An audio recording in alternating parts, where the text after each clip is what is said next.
Anton yang sudah bersiap-siap untuk mengejek Rindy dan semua teman-teman undangannya terperangah melihat apa yang baru saja terjadi di hadapannya itu. Sialan Rindy ini. Mantra apa yang tadi dibacakan sehingga Tuan Berry malah begitu hormat padanya? Tuan Berry tadi mengatakan bahwa Tuan pemilik mansion inilah yang telah memberikan perintah kepada Tuan Berry secara langsung untuk menjemputnya dan bahkan menawarkan kamar platinum. Apakah Rindy ini mengenal siapa pemilik mansion ini? Bahkan ayahku pun belum melihat seperti apa bos besarnya. Bagaimana bisa? Selain itu ya, Rian dan Daniel, semua orang yang ada di luar mansion juga sangat terkejut. Apakah ini nyata? Kata hati mereka sambil menatap ke arah Rindy. Menyadari bahwa semua mata kini memandang ke arahnya membuat Rindy jadi salah tingkah dan tidak mengerti dengan apa yang baru saja dikatakan oleh Presiden Berry. Tuan Presiden, apakah Tuan tidak salah orang? Bagaimana mungkin pemilik mansion ini bisa memerintahkan Tuan untuk menyambut dan mempersilahkan kami untuk memasuki mansion ini? Apalagi itu adalah kamar platinum. Saya bahkan tidak mengenal siapa Tuan pemilik mansion ini. Kata Rindy yang masih tidak percaya dengan apa yang baru saja dikatakan oleh Tuan Berry. Nona Rindy, saya hanya menjalankan perintah Tuan. Kami yang sangat baik hati kali ini. Jadi Nona tidak perlu mengkhawatirkan apapun. Semua sudah disiapkan untuk Anda dan silakan ikut dengan kami. Kata Tuan Berry kemudian mempersilahkan mereka. Rindy menatap semua orang yang ada di tempat itu untuk minta pendapat. Ayo Rindy, tidak perlu khawatir. Terima kasih saja.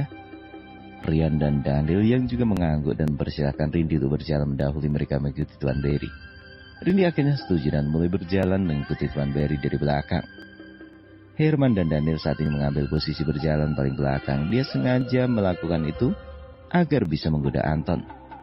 Setelah dia hampir melewati di mana Anton dan teman-temannya sedang duduk dengan raut wajah penuh kekesalan, Herman yang memang sangat jengkel saat tadi segera menghampirinya. Anton, aku sangat berterima kasih kepada Tuan Paul karena telah mengizinkan kami untuk memasuki mansion. Dan bukan tanggung-tanggung, kamar yang akan diberikan kepada kami adalah kamar VIP Platinum. Benar-benar memiliki hati yang murah.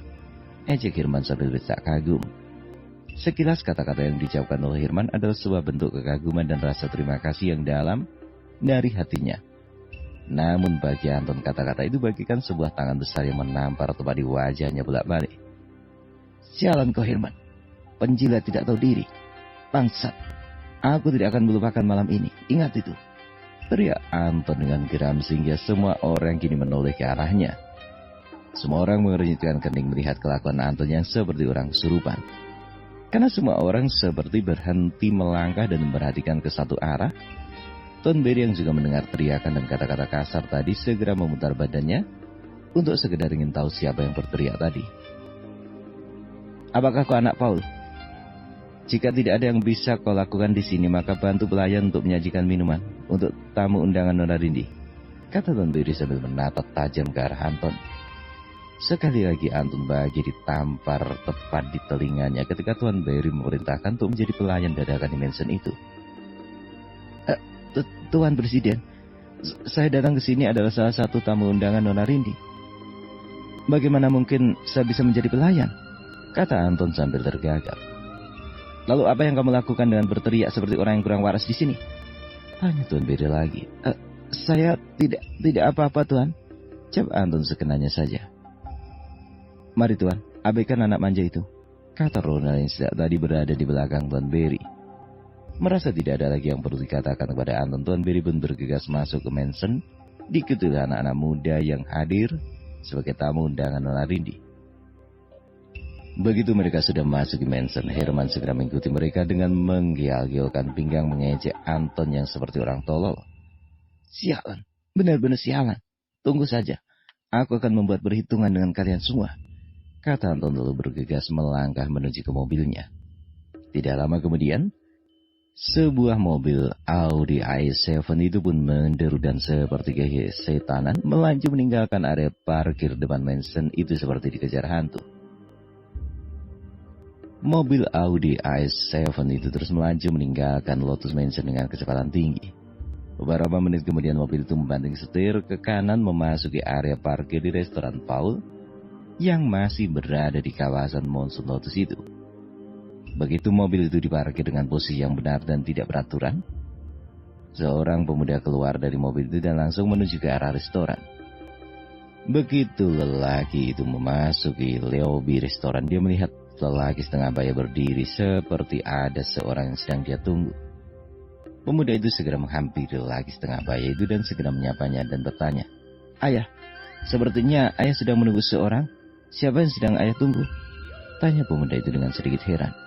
"Anton, aku di sini sedang menunggu Riko. Apa kau melihatnya?" "Mengapa sudah jam segini belum juga datang?"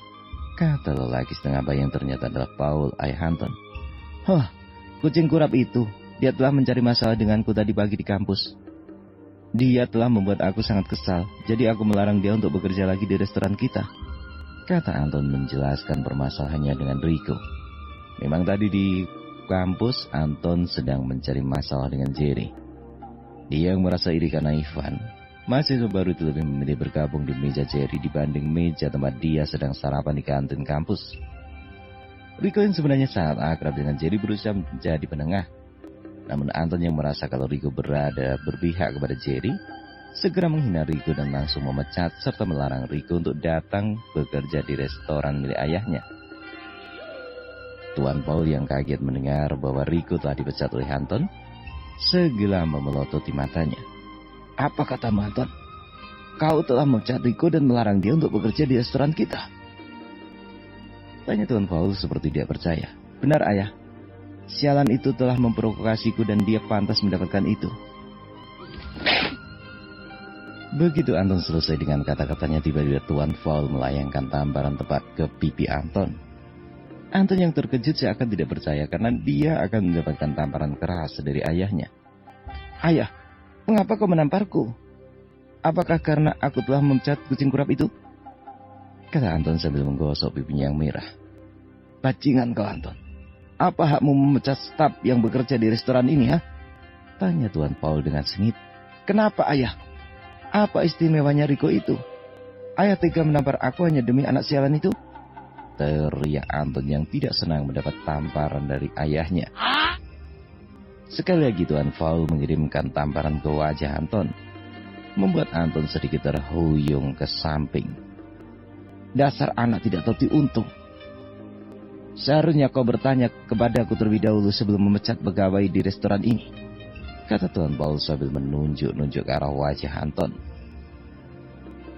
"Apa kau tidak tahu siapa yang memintaku untuk menerima Riko bekerja di sini, ha? Dia adalah Tuan Berry. Anton, kau memang anak celaka. Dengan perbuatanmu ini akan membuat malu di wajahku saat Tuan Berry mengetahui akan hal ini." Tuan Paul benar-benar sangat marah saat ini. Dia tidak habis pikir mengapa anaknya itu selalu membuat masalah. "Kau benar-benar membuat aku susah, Anton. Sekarang pergi dari sini. Pergi!" teriak Tuan Paul yang membuat Anton tersurut beberapa langkah ke belakang. Melihat ayahnya benar-benar sangat marah, Anton tidak punya pilihan selain meninggalkan restoran itu. Dia melangkah cepat menuju ke mobil dan dengan cepat berlalu dari tempat itu. "Setan sialan, kucing kurap. Mengapa aku begitu sial beberapa hari ini? Semua kesialan ini berasal dari Jerry dan teman-temannya. Tunggulah aku, Jerry. Aku akan mencari cara untuk membuatmu merasakan apa yang kurasakan saat ini," teriak Anton seperti orang gila sambil mengendarai mobilnya dengan kecepatan tinggi.